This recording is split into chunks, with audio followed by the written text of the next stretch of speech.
হর হর গঙ্গে। যার মনে যত বেশি শ্রদ্ধা, তার জীবনে তত সহজে জ্ঞান আত্মপ্রকাশ করবে।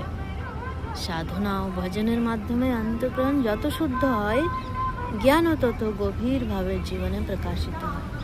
24 ঘন্টা নিরবচ্ছিন্ন নাম জপ করলে অন্তঃকরণ দ্রুত শুদ্ধ হয় এবং সাধনার লক্ষ্য সহজে সিদ্ধ হয়।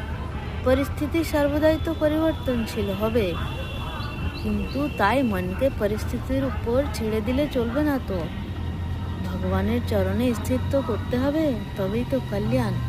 আর আমাদের মন এত চঞ্চল, সংসারেই ডুবে থাকে, ভগবানের চরণে স্থির হতে একদম চায় না।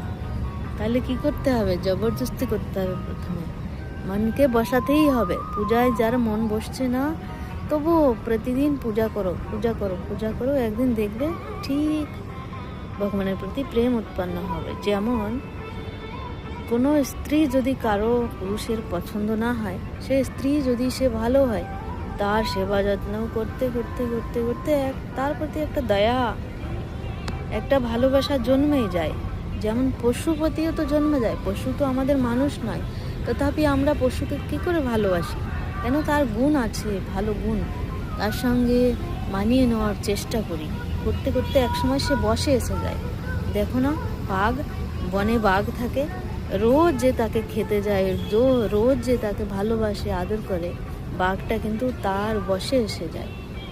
ওইরূপ ভগবানের প্রতি আমাদের শ্রদ্ধা নেই, বিশ্বাস নেই, ভক্তি নেই, কিন্তু তার প্রতি ধীরে ধীরে ধীরে ধীরে জপ করতে করতে, পূজা করতে করতে, ভালো কর্ম করতে করতে মনটা ঠিক একদিন লেগে যায়। তখন আমাদের কি করে? ভগবান কল্যাণ করে।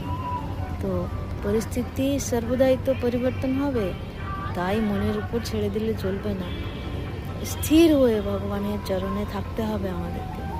যতদিন মন যা চায় তাই অনুসরণ করবে, ততদিন আধ্যাত্মিক উন্নতি সম্ভব কি করে হবে? মনকে সংযত করেই তো এই পথে অগ্রসর হতে হবে। মন লাগুক বা না লাগুক, নিয়মিত ভজন করে যাও। ধীরে ধীরে মন নিজেই ভগবানের দিকে আকৃষ্ট হবে। নিয়মিত সাধনা করতে করতে মন একাগ্র ও লক্ষ্যে নিবিষ্ট হয়ে যাবে। তখন সংসারের সুখ দুঃখ আর তোমাকে বিচলিত করতে পারবে না। হর হর গঙ্গে। মা গঙ্গাকে আমি এটাই বলি, প্রার্থনা করি তোমাদের সবার কল্যাণ।